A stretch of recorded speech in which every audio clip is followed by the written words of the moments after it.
Hi guys, welcome back to my YouTube channel. It's your girl Jules Onuk. Oh my god guys, hi, welcome. It's been such a very long time. I don't know what's wrong with my camera. I don't know if you guys can see this black dot.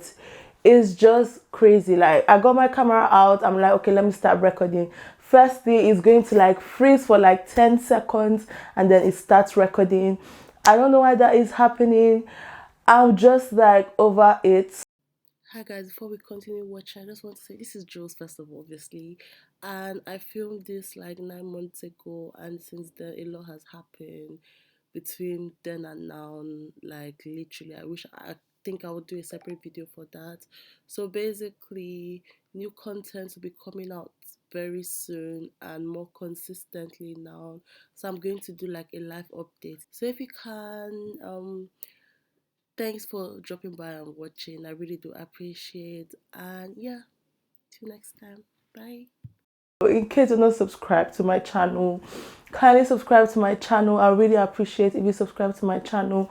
Like this video. I'm going to be more consistent and I'm going to plan my time out. Thank you guys so much, and I really do appreciate the love. Today we're actually going to talk about a case that I've heard about it before, but like I've not like delved into it. I just heard about it surface because obviously it was a celebrity case, but like when it happened, I don't think I was born by then. So if you were born in 1960s, you literally know what I'm talking about. But most likely, I don't think like you are watching my video. But if you are, then you most likely know what I'm talking about. So I'm talking about the chilling murder of Marvin Gaye. So let's get right into this video. In case you're not subscribed, kindly subscribe to my channel, like this video, and I really do appreciate the love from you guys. So like I said earlier, if you grew up in the 1960s, you would know what I'm talking about. You would know the name Marvin Gaye. So Marvin Gaye, he was a very popular R&B singer.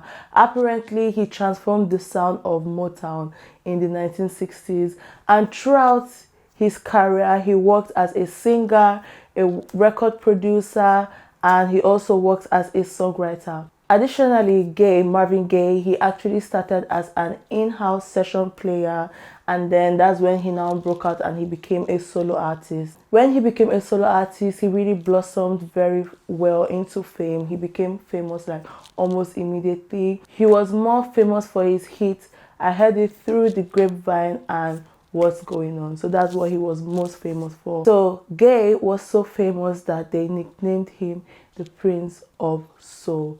Apparently, his music career or his life will come to a tragic end just a day before his 45th birthday, and is the least person you ever expect to kill you that will kill him. Like, literally, you know.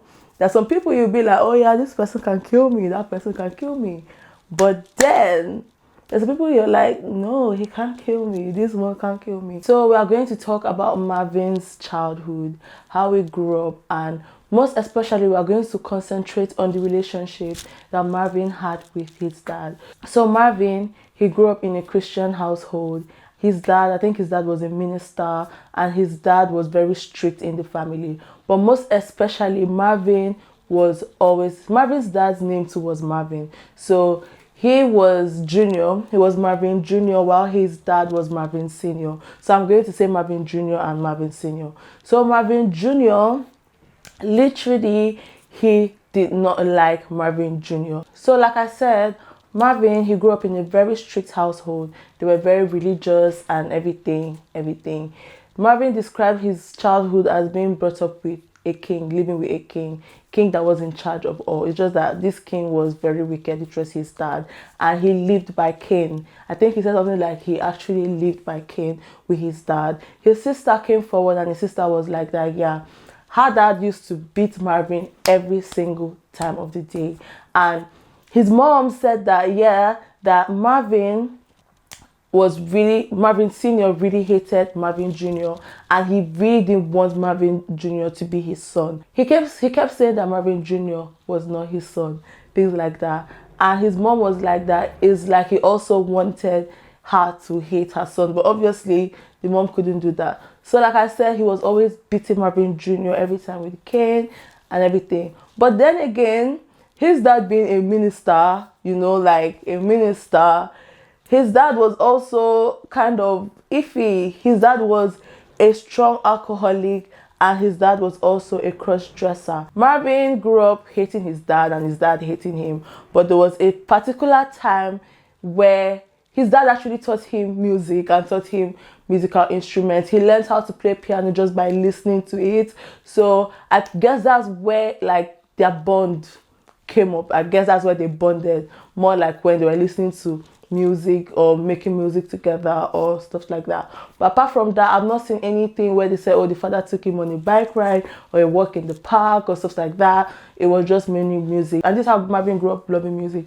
Also, I forgot to add that Marvin Jr., because his dad was a cross-dresser and an alcoholic, this made him a target for bullies. So people used to bully him and say, oh, your dad is a cross-dresser. And let's not forget that this was back in those days, 1960s, where things like this were seen as weird. So he was a target for bullies. People used to bully him. Children from the vicinity, they used to bully him because his dad was a cross-dresser. So this just made him like hate his dad more. Anyways, the fact that Marvin was a musician does not mean that his dad approved of his career choice. His dad never ever approved of his career choice.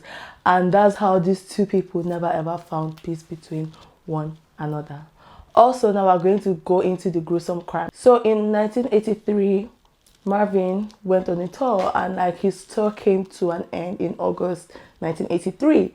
And as a good son, his mom had kidney surgery, so he went home to, you know, I think he had bought a house for his family, a big house for his family. I think his brother and his brother's wife were staying in a guest house that they had, but then he bought like a big house for his family. But when I was watching some documentaries, I don't think his mom and his dad stayed in the same room. They had not stayed in the same room for, I think, for 10 years. They had separate rooms, but they were still living in the same house. So Marvin, being the good son that he was, he went to his mom's place. He went to the house that he had bought for his parents. And when he went to go and stay with his mom because his mom had just had a kidney surgery. So Marvin stayed in the house for 6 months. And during that 6 months time period, there was like a huge tension between him and his dad. And let's not forget, I forgot to add this part before I entered to the gruesome crime.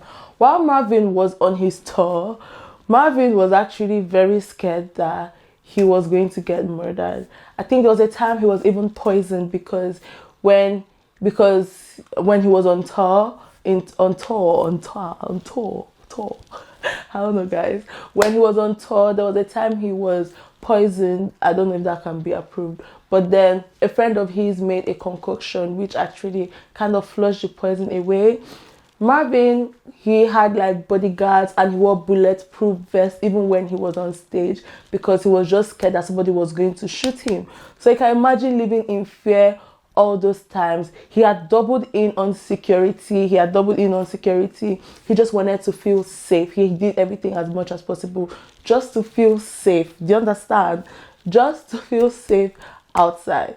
So, like I said, Marvin, 6 months he was in the house, and like from childhood, you know, when he grew up as a child, he had never had a good relationship with his father. But obviously he had to be in the house because of his mom. His mom was recovering from a kidney surgery, so he had to be there just to take care of his mom. This tension was just not only like, I'm walking on my toes.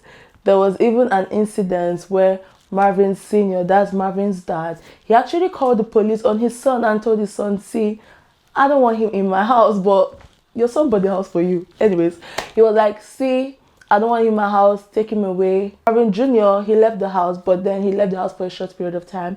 And then he came back and he said, and I quote, after all, I have just one father and I want to make peace with him. If only he had left the house for good. Do you understand? Like, left the house for good. I'll be sitting down here telling you guys this story. If only, I just wish he had left the house for good and taken his mom with him or something like that. Does that make sense? At about 12:30 p.m. on April 1st, 1984, there was a huge argument that had broken out in Marvin Gaye's home. So Marvin's mom, her name is Alberta. I don't know if she's alive.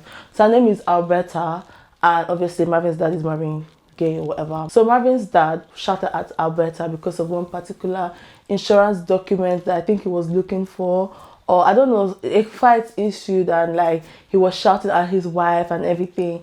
And then like he was shouting at his wife, and then his son came and took his mom's defense and was like, back off my mom, whatever, like back off my mom, stop shouting at her and then go to your room. So obviously you expect this kind of thing. The whole argument, it was quite a very serious argument. I'm not saying it as it really was. It was quite a very serious argument.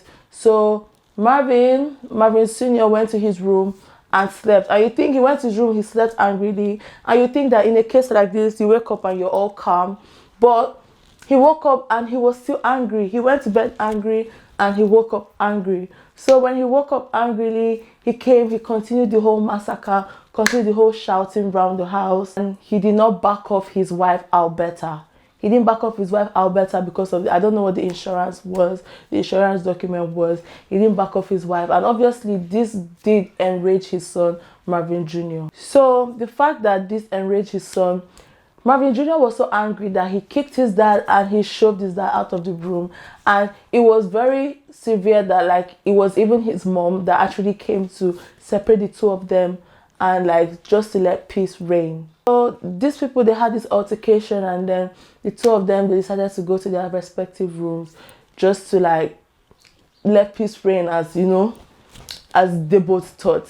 But if only Marvin Jr. had known what his dad was capable of, he would have fled the house and gone somewhere, not even caring. But like I said, sometimes you don't expect some certain action from some certain people that you know. So just a few moments after this whole altercation happened, just like around 12:38 p.m., Marvin Jr. entered the room where his son Marvin Jr. and his wife Alberta were speaking, and then he pulled out a 0.38 pistol and fired it straight at his son's heart. After now, like later down the line, before now, a source of the family, like a family source, actually said that Marvin Sr. had said that if any of his sons strike him, if any of his children strike him, that he was going to murder them. So literally, I think the fact that Marvin pushed him out of the house, things like that, do you understand, made him provoked, and he went to get a gun and he shot him straight in the heart. And after he shot him straight in the heart, he walked up to him and then he shot him again on his shoulder. For you guys to see that, sometimes when you do something, you'll be like, oh my God. But then he walked again and shot his own son on his shoulder. And another thing, this gun was bought to him. His son, Marvin Jr., actually bought this gun to him like months prior just for his own protection. So you can imagine the gun that he bought for his own father just to protect his father was the same one that his father used to kill him. Can you imagine? So this case went to court and everything, and this is the part that got me so infuriated. So the judges, this happened then, they actually said that Marvin Jr. actually provoked his dad into killing him. So that part got me mad, because it's just like when I'm arguing with my dad and then my dad pulls out a gun. God forbid, I know my dad can never do that. But never say never, but I know my dad can never do that. My dad is so obsessed with me.